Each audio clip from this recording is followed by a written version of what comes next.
Hello everyone, this is Debbie from Ink and Page, and I'm here today with a very special project. I've been working on this for a while, which is why it's been a little quiet from my kind of corner of the internet over here, but I would like to share the Secret Library Gatefold Journal with you guys today. And this, of course, has a bookcase in it because, I like to put in a bookcase and everything. So, today in this video, what I'm going to do is I'm going to show you this journal first, and then second, I am going to show you the printables and kind of like give you a quick walk through the project. There's 4 tutorial videos for this, so it's thoroughly covered, and I tried to break them up into small pieces. So let's hop into this. Okay, so I have a little latch on here, and open this up. And what you see here is, on this side, we have a full journal. And I've used, a variety of papers from The Secret Garden in here. And then I also have a little Book Nook over here on this side. So, this kit comprises, basically everything you see here except the fabric that I used to cover the journal. And it basically creates this 9x9 journal. It's quite big.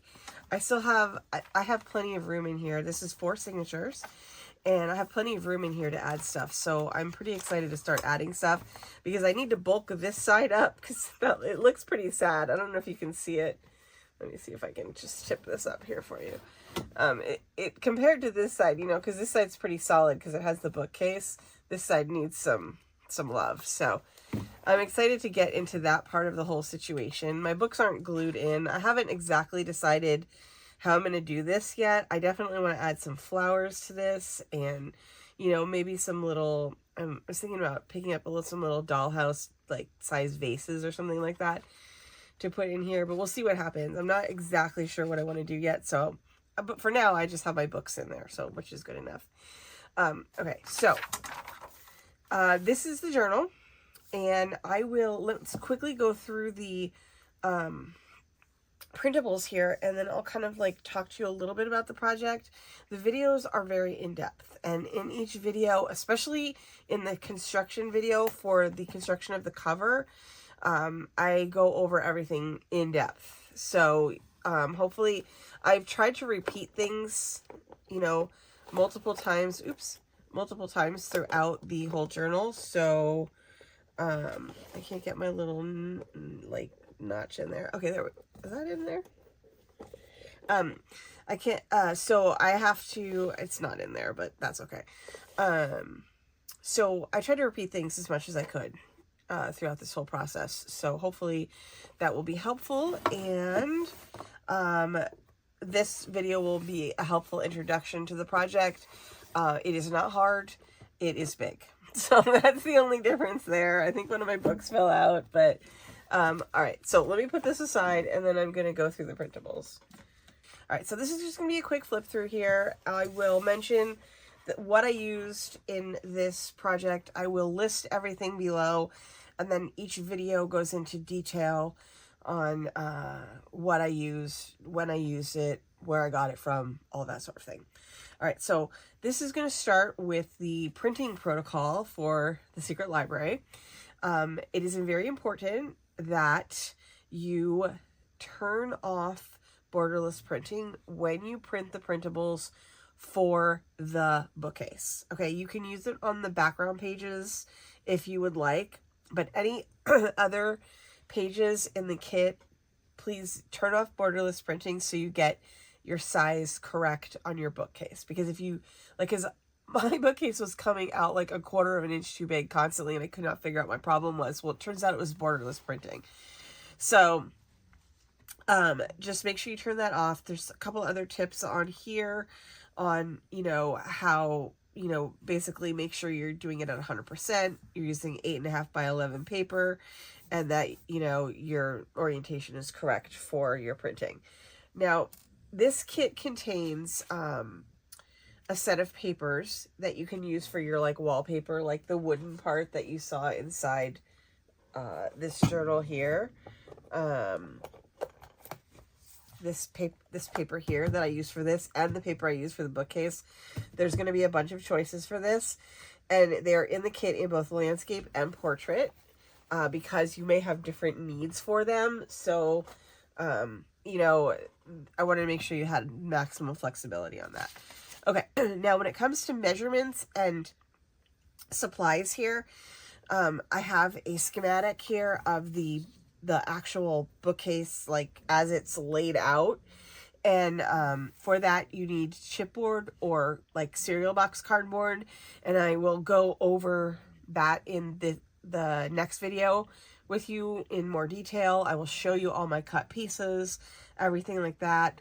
But this gives you all the sizes of all of the chipboard that you need, which is 6x9, 9x9, and 3x9 times 3. Okay, and it's all right here.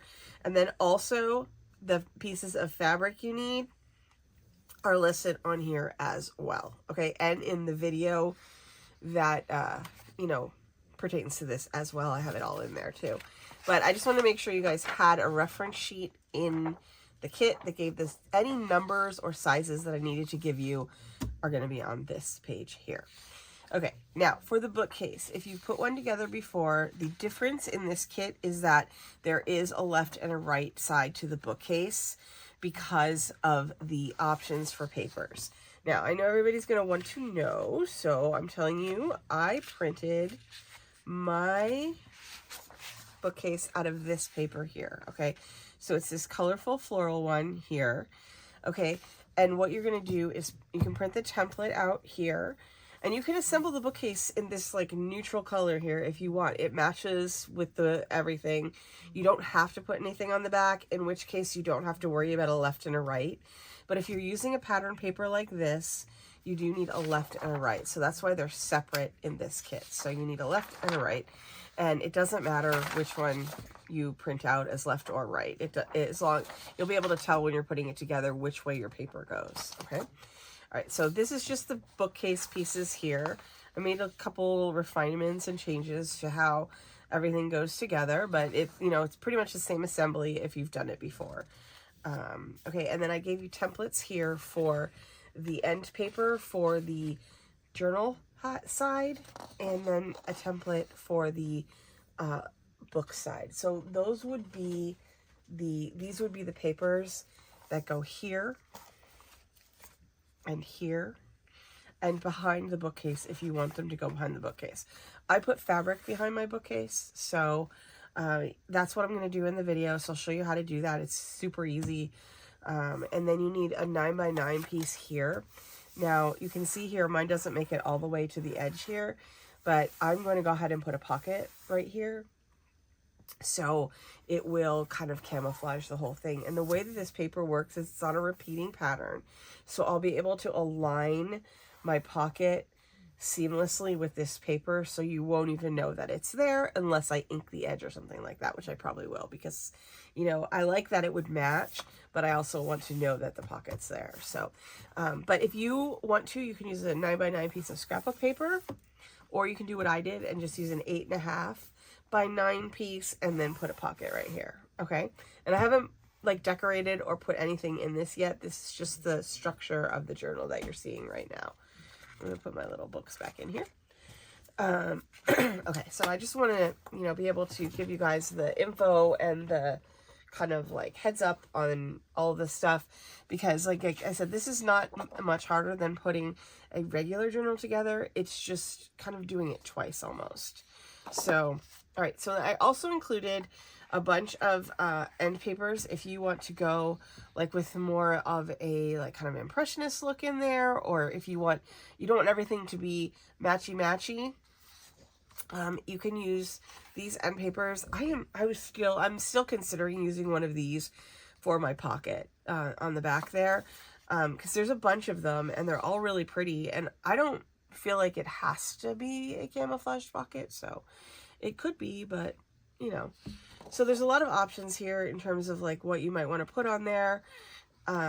So you can mix and you can match. You may want to use this on the 6x9 side and use some of the wood pattern on the 9x9. So You know, there's a lot of room for like flexibility and choice and customization that isn't like super difficult, right? It's just a matter of swapping out a paper, you know?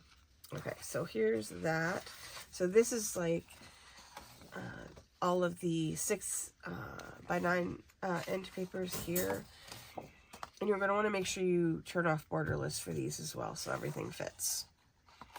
And if it's too big, it's because your printer is doing something to like stretch the picture. It loves to like, it always wants to fit to page. And it's like, I don't understand that, like, the mentality of the printer, but you know, that's what the default seems to always be. So, all right. And then for making the journal, we have both a signature punch template and a spine template, okay? And it's 4 signatures, like I said before. And then this is all the mini book stuff here. So you've got 2 scrolls, and then you've got bunches of pages for the accordion style. There's 2 different styles of books in this kit. There is, I'm trying to get the 2 different ones here. There's this style here, which has the turnable pages that match the actual Secret Library Journal kit. So it's got many of the same images in here, a few different ones, because I used a lot on here. And then I also made the kind that have this is the Tim Holtz style, where you put the actual real book pages inside the books. So I have both of these in here. So this is the accordion style, which is this one here. And then these are the covers for the accordion style. And let's see what we got next here. More accordion style covers. There's a lot of, book situations in here because, Secret Library. These are the book covers for these ones here. So there's 2 sizes, the small ones and the big ones. Okay, and now here are your papers. Now this is the Count of Monte Cristo, and then I also have Pride and Prejudice in here as well. Now, these could be used for anything, obviously, but specifically if you don't have a book to cut up, you can just cut these pages into strips, and then you can just put them in here. I go through the whole shebang on how to do this, so in the videos, so you don't have to worry about that. But you could sub this in for these pages here, or even these pages here if you wanted to. It's completely up to you. Okay, so now these are your options for the bookcase wood, and we got a light brown, we got a green. Erin used this green on hers, and it looks really, really good. She did the prototyping for me for this project, so hers looks really amazing in this green color. Okay, and then we have this kind of mossy floral one here. If you want to bring in some of the moss-bound manuscript, I put that in there for that. Then we have more of a kind of like muted floral here. This one, oh gosh, it was a really hard choice for me between this paper and the one that I used, which was this one here. I don't know what made this one win, but I really love both of these. So this is going to show up somewhere else in my journal. And then there's also a dark and a medium wood, because, when it comes to this sort of situation, I know that people, everybody has their own kind of feeling about what color they might want to use. So I did do 3 colors of wood plus the green, depending on what kind of mood you were in. And then there's also the floral wood, so we have a lot of options in here. This isn't even all of them. There's still 2 more. So basically I just wanted to make it so that you could tie in whatever kind of theme that you were thinking of in your head into this project. So, and I even think there would be a way to fit the moss-bound manuscript into this project. I hadn't considered it before, but now that I'm like looking at all these papers and looking at this one in particular, there might be a way to get it in there. So I'll think about it. But I know that you guys are super clever, so perhaps you will figure it out before me. But, okay, so that's all of the printables. So hopefully, I hope that is a good overview of the project. For like supplies wise, I will put a list down there, but I printed for this project, I printed all of my journal pages on 32-pound paper, and I will tell you this again in the video, so don't worry about that. And I'll tell you again also in the video that I printed my end papers and my bookcase and my book covers in a 110-pound hammer mill. Okay, so like pretty much standard as far as this goes for me for journals. So you like generally I will either use cardstock or the Navigator. I'm really liking the 32-pound in the journals. I do like cardstock sometimes, especially during like junk journal January or July. But I think that for this project, the lighter paper works nicely. And I incorporated a bunch of like tea-stained paper in here, as well as some lined paper that's tea-stained and some vellum too. So lots of different like options in here. And you guys can see I have a signature video specifically on how I put together the signatures, so you can kind of see how these all went together. Every single thing, I filmed every single thing, every part of this process. I didn't leave anything out, everything, including the clasp and the book corners, everything. So if you guys have any questions, definitely put those either in the comments on YouTube or on my website. And I did forget to say at the beginning of this video, but I will put it in the description. I'm going to release all of the videos for this on my website in the Secret Library Workshop at once, but not on YouTube. I'm going to release them one at a time on YouTube because the way that the YouTube algorithm works, if I release them all at once, it will be like some of them will sync, and like after all of the time and effort and work that I put into these, I don't want them to like, you know, do badly in the YouTube algorithm. It's not like I want them to like everybody to watch them or anything like that. It's just that I noticed that when I release multiple videos on one day, like the first one gets all the views and the rest of them get nothing, and so then YouTube buries those. So anyway, I could be making that up. That's just basically my experience with YouTube. So since it's the end of the video and like you're like a true diehard crafter, if you're still here, I will share my like YouTube conspiracy theories with you. But okay, so I think that is all for now, and I will see you guys in the next video, which is the making the cover video.